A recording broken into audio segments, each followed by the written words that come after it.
last stand against the COVID apocalypse. It all started with a cough.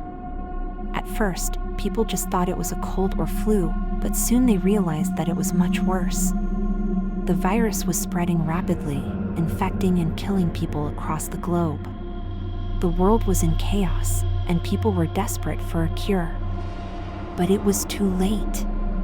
The virus had mutated, and now it was turning people into zombies.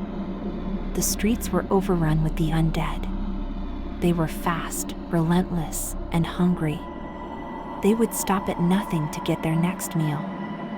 The streets were overrun with the undead. They were fast, relentless, and hungry. They would stop at nothing to get their next meal. The survivors had to be careful. They had to avoid the zombies at all costs, or they too would become infected. They scavenged for food and supplies, always on the move, always on the lookout. In one small town, a group of survivors had banded together in an old hardware store. They had fortified the building, using whatever materials they could find.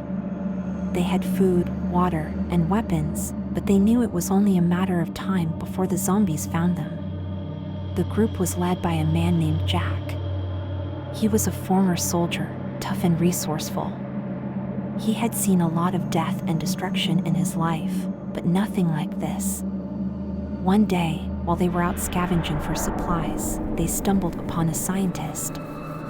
He had been working on a cure for the virus before the world went to hell. He had been hiding out in a bunker, waiting for the chaos to subside. The scientist told them that he had almost finished the cure, but he needed a few more ingredients to complete it. He also warned them that they had to act fast because the virus was evolving. Jack knew what he had to do. He had to lead a group of survivors to the nearest city to gather the ingredients for the cure.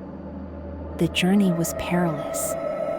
They had to navigate through zombie-infested streets, fight off hordes of undead, and avoid the military that had been sent in to quarantine the city. The group was made up of Jack, his right-hand man, Marcus, a young woman named Sarah, and a teenage boy named Tim. They were all scared, but they knew that this was their only hope. When they finally made it to the city, they found that it was in ruins. The streets were littered with debris and abandoned cars. The buildings were burned out shells, and the air was thick with the stench of death. They split up to search for the ingredients.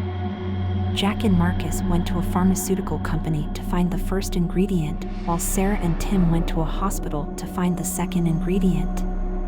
They had to fight their way through zombie hordes, but they managed to get what they needed. They reunited at the rendezvous point, but they were ambushed by a group of soldiers. The soldiers had been ordered to kill anyone who was outside of the quarantine zone. Jack tried to reason with them, but they wouldn't listen. They opened fire, killing Marcus and Tim. Sarah and Jack were forced to flee, but they managed to get away with the ingredients. They raced back to the hardware store, hoping that they could still complete the cure.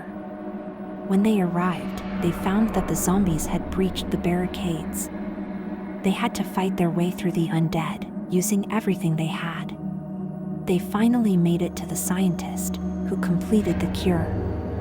He told them that they had to inject it directly into the zombie's brain. It was a risky move, but it was their only chance. They made their way to the town square, where the zombies had gathered. Jack injected the cure into one of the zombies, and they all waited anxiously. At first, nothing happened. But then, slowly, the zombie began to convulse and thrash about.